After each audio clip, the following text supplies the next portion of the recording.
39 ರೈತರಿಗೆ ಕೃಷಿ pump set ವಿತರಣೆ. 1 ವರ್ಷದೊಳಗೆ ಎತ್ತಿನಹೊಳೆ ನೀರು ಸಚಿವ ಕೆಎಚ್ ಮುನಿಯಪ್ಪ. ಎತ್ತಿನಹೊಳೆ ಯೋಜನೆ ಕಾಮಗಾರಿಯು ತ್ವರಿತಗತಿಯಲ್ಲಿ ಸಾಗುತ್ತಿದ್ದು 1 ವರ್ಷದಲ್ಲಿ ಜಿಲ್ಲೆಗೆ ನೀರು ಹರಿಯುವ ವಿಶ್ವಾಸವಿದೆ ಎಂದು ಆಹಾರ, ನಾಗರಿಕ ಸರಬರಾಜು ಮತ್ತು ಗ್ರಾಹಕರ ವ್ಯವಹಾರಗಳ ಇಲಾಖೆ ಸಚಿವರು ಹಾಗೂ ಜಿಲ್ಲಾ ಉಸ್ತುವಾರಿ ಸಚಿವರಾದ ಕೆಎಚ್ ಮುನಿಯಪ್ಪ ಅವರು ಹೇಳಿದರು.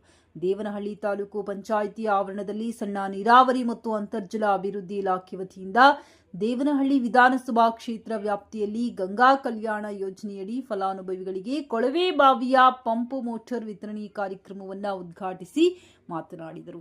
5,000 ಮಕ್ಕಳಿಗೆ ಉಚಿತ ತಟ್ಟೆ ಲೋಟ ವಿತರಣೆ. ದೇವನಹಳ್ಳಿ ತಾಲೂಕು ಇಒ ಶ್ರೀನಾಥ್ ಗೌಡ ಪ್ರಾಸ್ತಾವಿಕವಾಗಿ ಮಾತನಾಡಿ, ಸಣ್ಣ ನೀರಾವರಿ ಮತ್ತು ಅಂತರ್ಜಲ ಅಭಿವೃದ್ಧಿ ಇಲಾಖೆಯಿಂದ ಪ್ರಸಕ್ತ ಸಾಲಿನಲ್ಲಿ ದೇವನಹಳ್ಳಿಯಲ್ಲಿ ತಾಲೂಕಿನ ಒಟ್ಟು 39 ರೈತರ ಜಮೀನುಗಳಿಗೆ ಕೊಳವೆ ಬಾವಿ ಕೊರೆಸಲಾಗಿದ್ದು ಪಂಪ್ ಮೋಟಾರ್ ಎಂದು ನೀಡಲಾಗಿದೆ.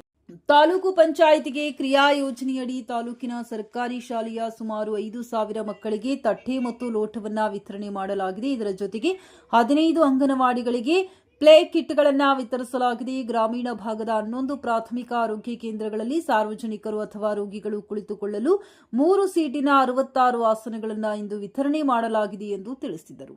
ಈ ಸಂದರ್ಭದಲ್ಲಿ ಬಯಪ ಅಧ್ಯಕ್ಷರಾದ ಶಾಂತಕುಮಾರ್, ಗ್ಯಾರಂಟಿ ಯೋಜನೆ ಅನುಷ್ಠಾನ ಸಮಿತಿಯ ಉಪಾಧ್ಯಕ್ಷ ನಾರಾಯಣಸ್ವಾಮಿ, ತಾಲೂಕು ಅಧ್ಯಕ್ಷರಾದ ಜಗನ್ನಾಥ್, ಸಣ್ಣ ನೀರಾವರಿ ಇಲಾಖೆಯ ಸಹಾಯಕ ಕಾರ್ಯಪಾಲಕ ಅಭಿಯಂತರರಾದ ಮಂಜುನಾಥ್, ದೇವನಹಳ್ಳಿ ಸಹಾಯಕ ಅಭಿಯಂತರರಾದ ವಿಕಾಸ್, ವಿಜಯಪುರ ಬ್ಲಾಕ್ ಕಾಂಗ್ರೆಸ್ ಅಧ್ಯಕ್ಷರಾದ ವೆಂಕಟೇಶ್, ಕೆಪಿಸಿಸಿ ಸದಸ್ಯರಾದ ದೊಡ್ಡತತ್ತಮಂಗಲ ರಮೇಶ್, ಅಂಜನಪ್ಪ, ವೆಂಕಟಾಚಲಪತಿ ಸೇರಿದಂತೆ ಸ್ಥಳೀಯ ಜನಪ್ರತಿನಿಧಿಗಳು, ಅಧಿಕಾರಿಗಳು, ರೈತರು ಉಪಸ್ಥಿತರಿದ್ದರು.